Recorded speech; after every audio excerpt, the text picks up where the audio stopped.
this place is very significant to Wollongong and also to the Aboriginal people. It's everybody's land. It's everybody's history. Within 10 years, a nice leafy suburb with, children in the streets and on bikes, and I'd imagine the sort of controversy of the past will sort of start to, well, it's already diminished a great deal.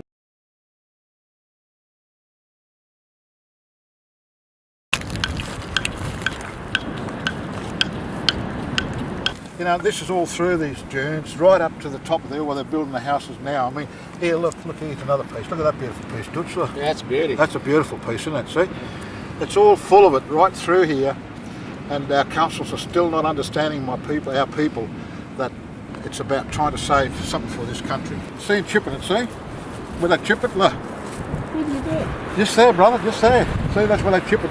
They hit it like this on the side. I can do it until you get that right piece. Well, they'd probably use it for an axe if they got the proper face on it, see? But it fell in half. They tried to chip it down to make an axe out of it, and it split in half, so they've thrown it away. But they got little cutting pieces off it, made sharp edges, see that? We're walking along the beach, I think it was one afternoon, to have a look at the surf out Sandon Point because it was good surf. And I was walking along with Kim, and down near the water, when something up in the bank caught my eye, like a wide oval shape. Yeah, we walked up to have a closer look, and Kim said, "Oh, it looks like a rock."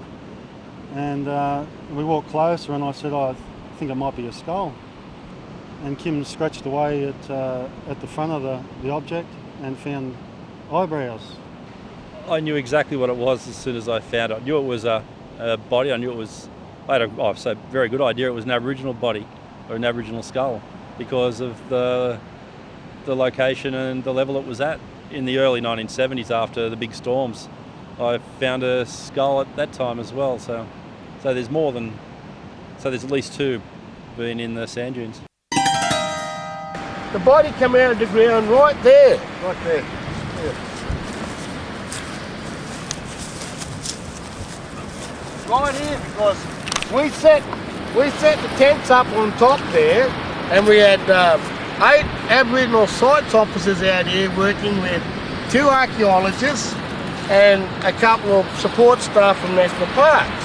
So in total, their crew would have been about 6. Our crew was 8. So there's about 14 people that worked on this site. They had a big canopy here. We got all the photos and videos from back then and slides of it took us 5 days to arrive at the body, and when we arrived at the body, what the most amazing thing was it had a bag. Now, a bag in Aboriginal society indicates someone who has a certain status within our community.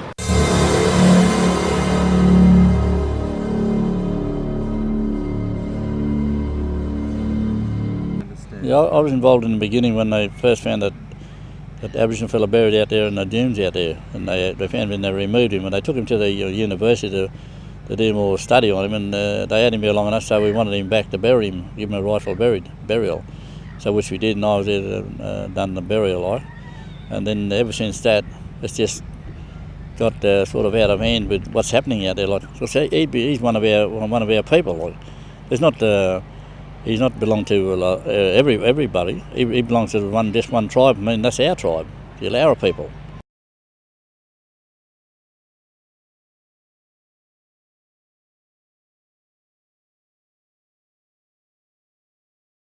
But this was the most concentrated area for Wadi people. There were about maybe 4 or 5 different tribes within this area. They used to have saltwater fish here. Used to have the crabs. We used to have the freshwater eels. We used to eat the eels. It was all here. There was a great hunting ground for all Aboriginal people. They used to come from the north. They used to come from the west. They used to come from the south. Muttonfish, bimbulas, mussels, conchs, anything you want to eat. It was here. It was just unreal. I know all our words they used on them because my mother used to do a lot of fishing. She used to sit on the banks like this and catch the fish, and us kids would play all around the side of the lagoon. If we made a noise in the water, they'd say, "Get back here, boys. Don't make any noise. We're trying to feed the fish." And that was great days.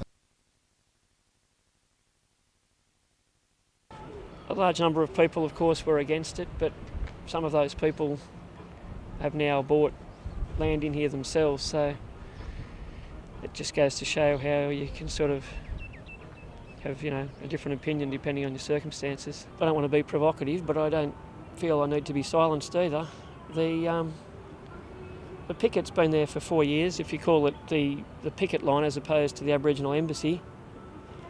Firstly, I think most people would agree there's not a need for 2 individual dwellings to try and make the same point. As many people in the community believe, we can't go and set up on the piece of parkland and just live there in a dwelling for 4 years and not be answerable to someone. So I do have an opinion on that, and I don't think that's correct. I just think, after 4 years of protest, okay, this has obviously gone ahead now. Maybe they should go to the land that is subject of the potentially future DA application or whatever it might be, and make their protest over there.